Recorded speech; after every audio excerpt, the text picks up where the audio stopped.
क्या एक दो दिन से अचानक से आपके कान में भी दर्द हो रहा है? नमस्कार, मैं doctor Ekta, ENT specialist, Medilife super speciality hospital Dehradun से। आज हम बात करेंगे एक बहुत ही कॉमन कंडीशन के बारे में, जो है अचानक से कान में दर्द का होना। ये कंडीशन आजकल विंटर सीजन में बहुत कॉमन है, खास तौर पे हाई ऑल्टीट्यूड वाले इलाके जहाँ ज्यादा ठंड पड़ती है, उत्तरकाशी, देहरादून, इसके आसपास के जितने इलाके हैं जहाँ सर्दी बहुत ज्यादा सीवियर होती है, ठंडी बहुत ज्यादा पड़ती है, ऑल्टीट्यूड थोड़ा हाई है, ऐसे एरिया में ये कंडीशन बहुत कॉमन है। खास तौर पे पेरेंट्स बच्चों को लेकर के काफी परेशान है। सर्दी जुकाम खांसी हुआ था बच्चे को, 2-3 दिन से सर्दी जुकाम खांसी था, साथ में थोड़ा सा गला दर्द, थोड़ा बुखार, ये सब भी था। तो ये सब तो नॉर्मल चल रहा था, लेकिन अचानक से कल रात से बच्चे के कान में बहुत तेज दर्द होने लग गया। इन कंप्लेंट के साथ में बहुत ज्यादा पेरेंट्स आजकल आ रहे हैं। तो ये हुआ क्यों? क्या कान में कोई कीड़ा चला गया है? क्या कान में कुछ और हो गया है?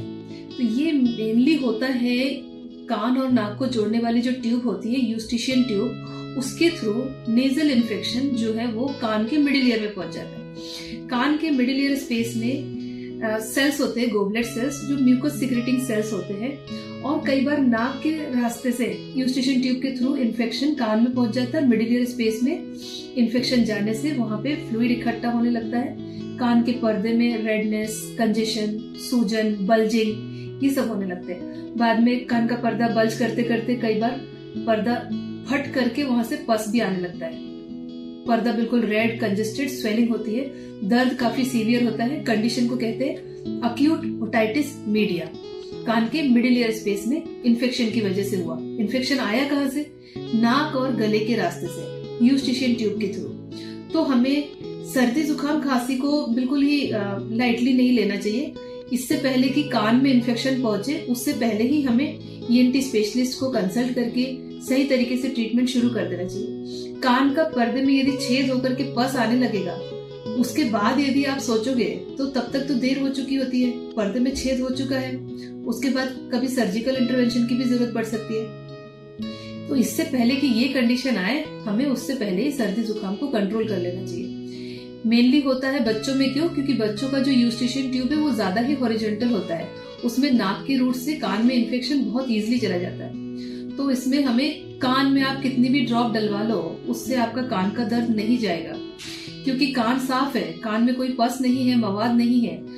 पर्दा तक के ठीक है, पर्दे में सूजन आ रखा है, पर्दे के पीछे मिडिल ईयर स्पेस में है इन्फेक्शन, तो यहाँ से कोई भी हम ड्रॉप डालेंगे तो वहां पहुंचेगा भी नहीं। तो वहां से ड्रॉप डालने से ठीक नहीं होता है। Most of the time parents जो गलती करते हैं कि बच्चे के कान में दर्द हो गया तो उसको तेल डाल दिया, उसमें कोई सी भी ड्रॉप डाल दी, कोई वैक्स की ड्रॉप डाल देता है, कोई सी भी ओवर द काउंटर अवेलेबल जितनी भी ड्रॉप्स है लेकर के डाल देते, पर उससे कान का दर्द नहीं ठीक होता। इसको ठीक करने के लिए हमें नेजल रूट, जो सोर्स ऑफ इन्फेक्शन है, उसको कंट्रोल करना पड़ेगा।